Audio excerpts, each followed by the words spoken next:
I don't happen to have a waterfall in my office, so we're going to have to make do, create one artificially. There, a waterfall. Does it make me feel better? Less anxious? Well, therein lies the story. And the story starts with Philip Lenard, 1905 Nobel Prize winner, a great scientist and a despicable man. He was a ferocious anti-Semite. He was one of the first to join Hitler's Nazi party. He was made head of Aryan science, as Hitler called it. And Lenard was a huge promoter of German science as opposed to Jewish science, which he said polluted all of science. He had legendary battles with Einstein, who he said polluted physics with the Jewish spirit. But that being said, he was a very highly respected scientist and worthy of winning the Nobel Prize. What he had noticed was that when water splashed, as in a waterfall, the energy that generated by the falling water and hitting the rocks broke the molecular bonds within the water molecule, released electrons, and those electrons charged the air around the waterfall negatively with negative ions.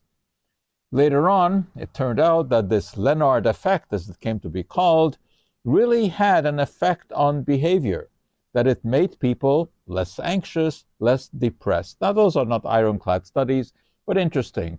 They are kind of suggestive.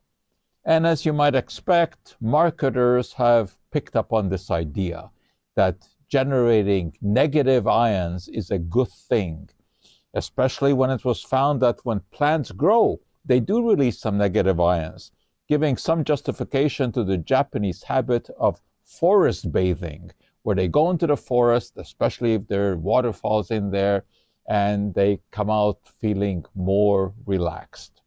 But there's also quackery in this business, and the makers of the Himalayan salt lamps have jumped on that bandwagon, suggesting that the salt lamps release negative ions.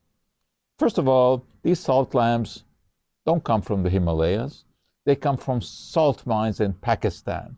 But I guess Himalayan salt sounds kind of more endearing. And they do not release negative ions in any way at all. They are interesting and maybe attractive to look at, but they are not medicinal in any way. But at least they are safe.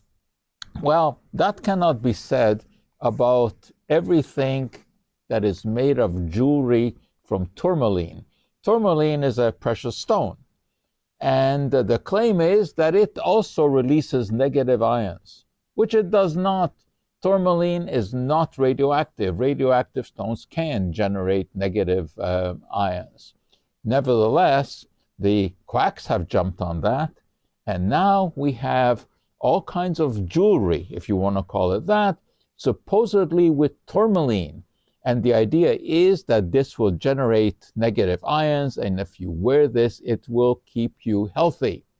Well, the fact is, tourmaline is not radioactive, so it doesn't generate any negative ions. But believe it or not, some of these bracelets, when tested with a Geiger counter, were indeed found to be radioactive because they were infused with thorium oxide, which is radioactive.